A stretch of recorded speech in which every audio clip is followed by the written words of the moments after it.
Welcome back to proton NMR, or 1H-NMR, spectroscopy. We're going to do some worked examples. So this is a continuation of a 2-video series. If you haven't watched part 1, go back and watch part 1. That'll give you all the theory. But just to recap from part 1, this figure here shows some of the signals that we get because of deshielding of various chemical groups. The more electronegative the group, generally the more deshielding it's going to be. There are some weirdos, like benzene's got a whole thing going on where it's deshielding at like 7 or 8. That's the only thing you're going to see in that area of the spectrum, by the way. And then aldehydes are weird because they're like more deshielded than alcohols. But other than that, I hope that it all makes a bit of sense. I also have the degrees of unsaturation formula pasted here, just in case we need it, just in case I need it because I forget. Degrees of unsaturation to review is any double or triple bond, any cycle. And it's helpful to know where those are, because it can tell us a lot. Just as a reminder, benzene is 3 double bonds and a cycle, so that's 4 degrees of unsaturation, which is a whole lot. So if you see 4 degrees of unsaturation, you know it might be an aromatic thing. Okay, so let's take a look at this sample spectrum. So our formula is C4H10O. I always start with degrees of unsaturation. So 1/2 times 8 plus 2 plus, there's no nitrogen, so I'm going to ignore that, and then minus 10 for each is going to get us, we're going to have, how many degrees of unsaturation? 8 plus 2 is 10, minus 10, 0. So we have 0 degrees of unsaturation. And this is actually very helpful to us because can we have a carbonyl if there's 0 degrees of unsaturation? No, because a carbonyl is this, remember. So it can't be an aldehyde, it can't be a ketone, it can't be an ester, it cannot be an ester, it can't be a carboxylic acid. It can be an ether or it can be an alcohol. The only other group besides ether and alcohol that we know that has an oxygen with no degrees of unsaturation is an epoxide. I'm going to tell you right now, you're not going to see epoxides in 1H-NMR. So it's either an ether or it's an alcohol. So because I tried this and was confused and had to go back and peek at the answer, I can tell you there are some things wrong with this spectrum. Well, the one thing that's wrong with this spectrum is that this singlet should be a triplet. And I don't know why it's not. Maybe there's some kind of anomaly or somebody who made this messed up. But that, we're going to call it a triplet for simplicity's sake. The other thing I'm going to say is that the height of the peaks doesn't really correspond to how many hydrogens there are. And so we're just going to pretend that we don't know. And we're going to figure it out. But that height is corresponded. So that signal represents a heck ton of hydrogens compared to the other ones. So that's what I'm going to say. Okay, so let's take a look at what we have. So we have a doublet here. Our most deshielded hydrogen is a doublet. And our next one is the multiplet. I don't know what to call it, but it's got 9. So the n+1 rule says that this hydrogen, whatever it would be bonded to 8 others. And then we have another doublet here, which is that. Okay, so now that we know that, if there's one hydrogen that's bonded to, that has 9 non-equivalent hydrogen neighbors, then I'm going to say that because carbons only make 4 bonds, it's not going to be CH2, CH2, CH2, and like CH3 on one carbon, because then where would the oxygen go, right? And then we would have too many loose ends that can't be capped. So I'm going to try what's called an isopurple group. So this is the hydrogen that's going to have 9 neighbors.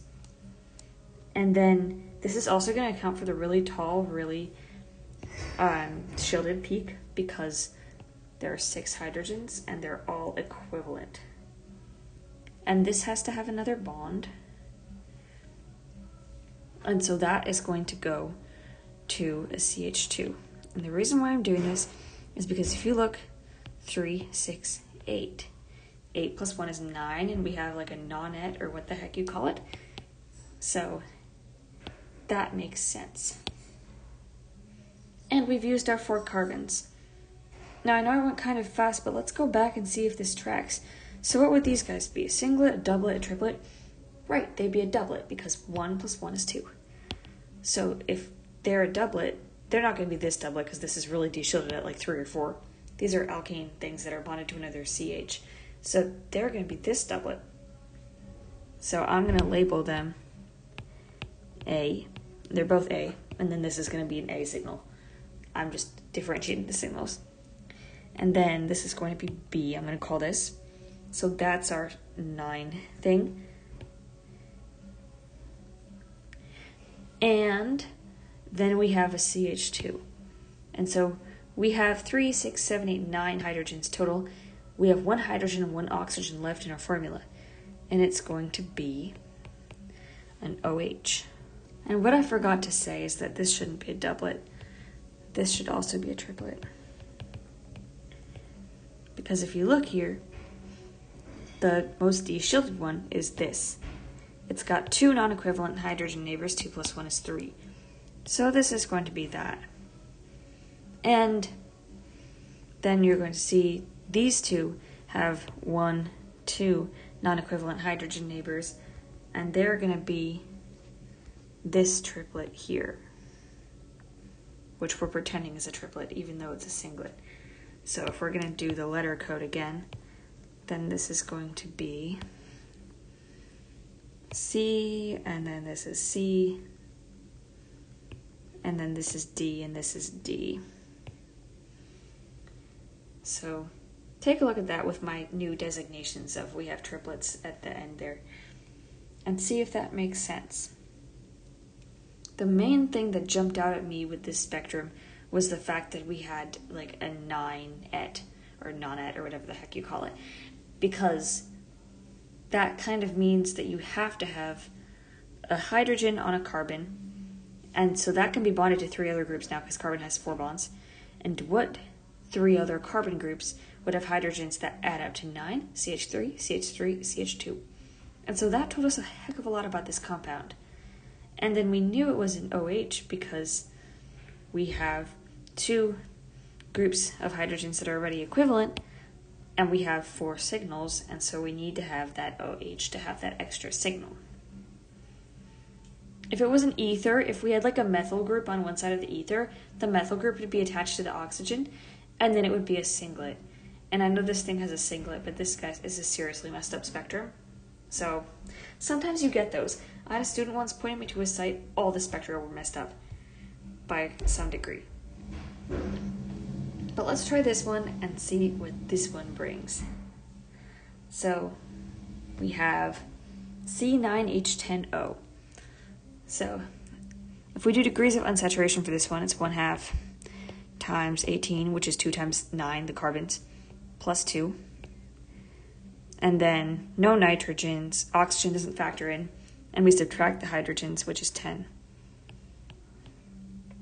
So 18 plus 2 is 20, minus 10 is 10, divided by 2, or times 1/2, is 5. Now I told you at one point that benzene has 4 degrees of unsaturation. So if you see more than 4, all likelihood is you're going to have a benzene. So we have benzene and 1 other degree of unsaturation. And this makes sense because if you look in the 7 to 8 region, that's the aromatic region, we've got like a big crazy thing right there. And that's going to be all our benzene hydrogens that have kind of amalgamated themselves together into one signal. Okay, so when I draw my structure, I'm going to draw a benzene. And then we'll see what else is there. So keep in mind we have 1 other double bond or cycle or something somewhere else.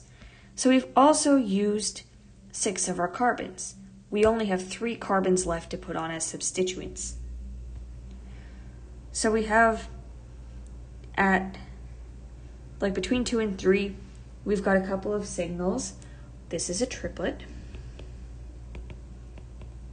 which means 2 non-equivalent hydrogen neighbors, n plus 1. We're working backwards, so n plus 1, 2 plus 1 is 3. And then this signal, this other signal is also a triplet.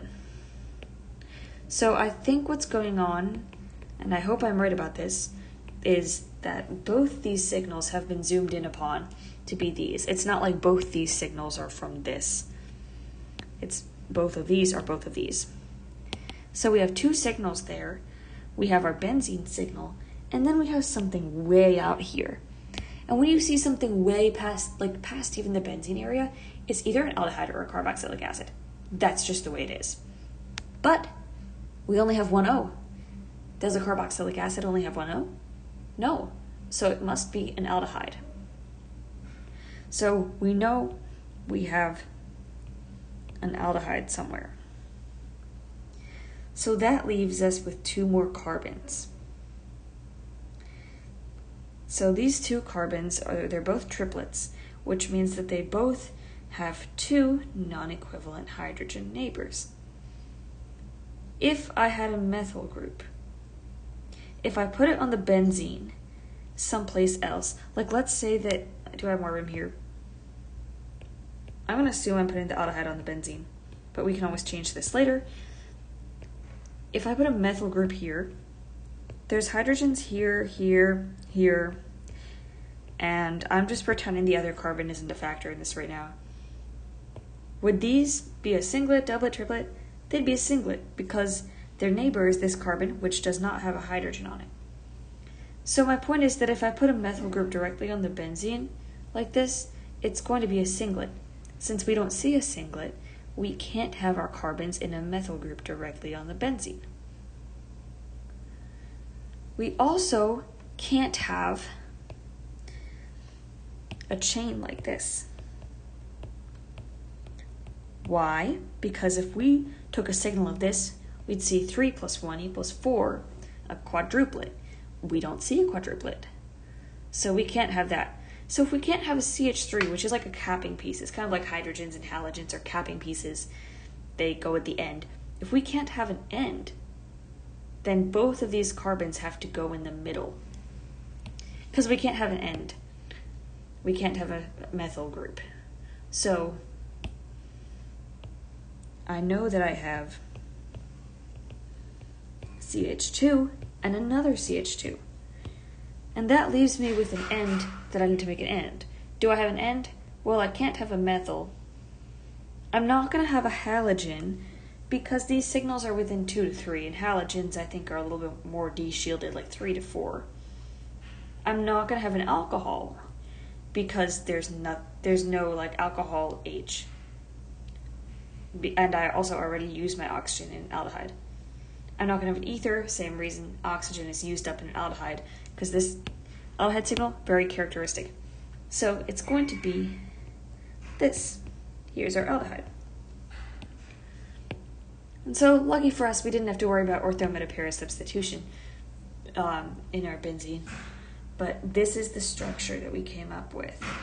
So it's going to be 3-phenylpropanaldehyde.